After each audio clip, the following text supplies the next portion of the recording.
संरचनावादी ये मानते हैं कि किसी भी विवाद को शक्ति, पावर या तत्वों के मध्य यानी जो एक्टर्स हैं उनके मध्य टकराव के रूप में नहीं समझना चाहिए, बल्कि ये तो सचेत तत्वों के बीच असहमति, मिसअंडरस्टैंडिंग, कंसेंट का ना होना या संप्रेषण का अभाव, कम्युनिकेशन नहीं है या कोई तार्किक मतभेद होता है और इस वजह से ये विवाद उत्पन्न होते हैं। इसलिए जिन विचारों के कारण विवाद जन्म लेते हैं वो ज्यादा महत्वपूर्ण है। वेंट कहते हैं कि विश्व में जो भी कॉन्फ्लिक्ट्स होते हैं उनकी वजह है कि या तो कम्युनिकेशन गैप है किसी प्रकार का या आइडिएशनल डिफरेंसेस है किसी प्रकार के, और इस वजह से कोई विवाद हुआ।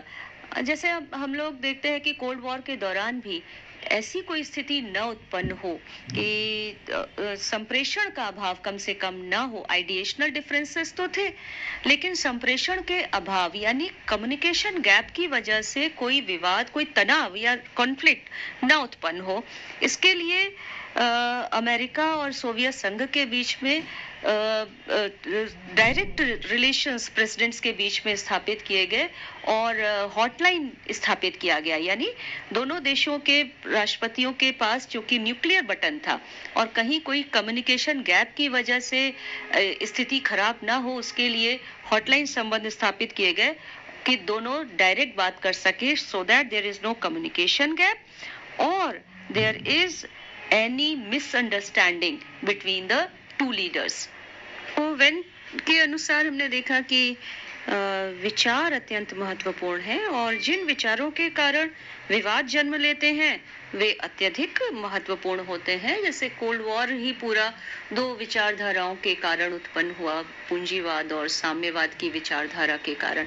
इसी प्रकार हम और भी बहुत सारे कॉन्फ्लिक्ट्स को देख सकते हैं जिन्होंने विश्व व्यवस्था को प्रभावित किया।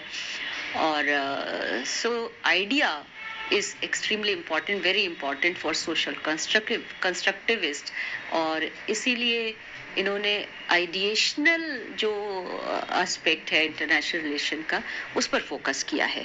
सामाजिक संरचनावादी ये मानते हैं कि मानवीय चेतना सामाजिक परिस्थितियों से प्रभावित होती है और उनको प्रभावित करती भी है।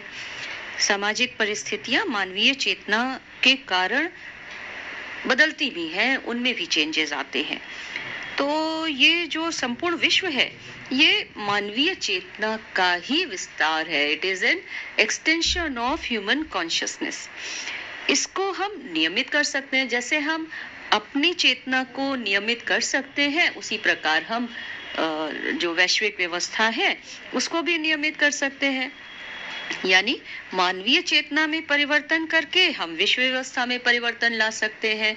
यानी नए विचारों से नए विश्व का निर्माण किया जा सकता है और हम एक ऐसे विचार को उत्पन्न कर सकते हैं जिसमें सबके प्रति सद्भावना हो, जिसमें हम एक पीसफुल एनवायरनमेंट का निर्माण कर सकते हैं। तो ये बहुत महत्वपूर्ण बात सोशल कंस्ट्रक्टिविस्ट के द्वारा कही गई है कि a new idea can make a new world.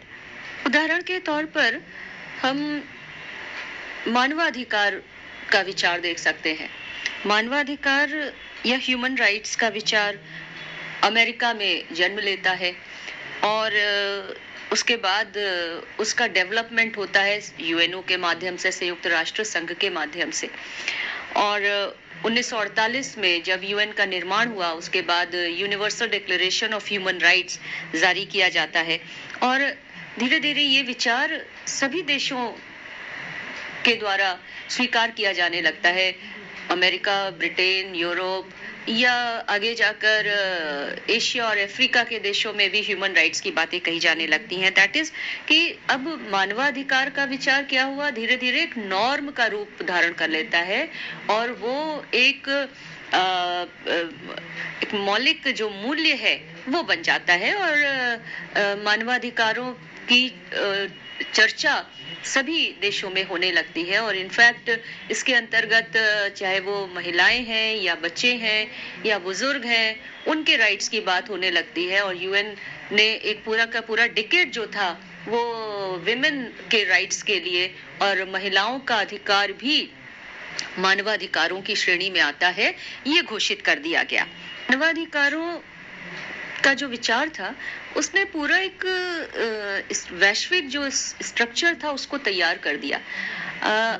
आज से अनेक वर्ष 60-70 वर्ष पहले जब हम मानवाधिकार की बात करते थे तो वो एक ऐसा विचार था जो अभी भी बहुत एक्सेप्टेबल नहीं था। ऑल्दो आज जब हम इसकी बात करते हैं तो हमको लगता है कि ये तो एक आवश्यक तत्व है और ये बहुत नेचुरल है, प्राकृतिक है, पर ऐसा नहीं है। एक आइडिया के रूप में इसने अपना आरंभ किया, अमेरिका से जन्मा, यूएन ने इसको डेवलप किया, विभिन्न देशों ने इसे स्वीकार किया और एक ये नॉर्म के रूप में बन गया और इसने एक विश्व व्यवस्था का निर्माण कर दिया। आज हम देखते हैं कि संपूर्ण विश्व मानवाधिकारों के प्रति अत्यंत सचेत है और बहुत सेंसिटिव है, संवेदनशील है इन मुद्दों पर। तरीके से जो नियो रियलिस्ट कहते हैं कि विश्व राजक है, एनार्किकल सिस्टम है विश्व में, तो वो भी एक विचार है जो कहीं ना कहीं से आया होगा और हम सबको इसे मानना भी पड़ता है क्योंकि विश्व में कोई सुप्रीम अथॉरिटी तो है नहीं जो सभी राज्यों को नियंत्रित करे। इनफैक्ट वेस्टफेलिया की जो संधि थी जो 1638 में की गई, उसने जहां यूरोप में चल रहे 30 साल के युद्धों को खत्म किया था, वहीं पे उसने नेशन स्टेट्स को एस्टैब्लिश किया और उसके बाद हम देखते हैं कि प्रत्येक राज्य अपने अपने क्षेत्र में संप्रभु था। उसके मामले में दूसरा कोई इंटरफेयर नहीं कर सकता था और राज्यों के बीच में कोई भी एक ऐसी अथॉरिटी नहीं थी जो सबको कंट्रोल कर सके, तो नेचुरली अराजकतावादी स्थिति तो बनेगी ही। तो एक जो सुप्रीम अथॉरिटी नहीं है और राज्यों के बीच में अराजकता की स्थिति है या हम कहें कि एनार्किकल वर्ड सिस्टम है, तो that is also an idea which came and it is accepted by all because we see the world like this। संदर्भ में एक बहुत प्रैक्टिकल मैं आपको उदाहरण बताती हूँ।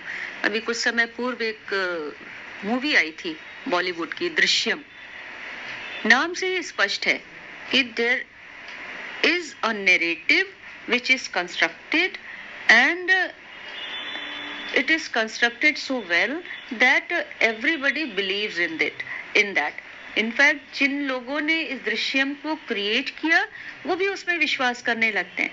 तभी वो दृश्यम या नैरेटिव या आइडिया या कंस्ट्रक्ट सफल होगा जब उसको देने वाला व्यक्ति उसमें पूरी तरीके से विश्वास करे। तो ये एक उदाहरण है और आज के समय में आप देखते हैं कि राज्यों के अंदर भी इसी तरीके से कंस्ट्रक्ट्स तैयार किए जाते हैं, आइडियाज फ्लोट किए जाते हैं and then people start believing in it और वो एक नॉर्म बन जाता है।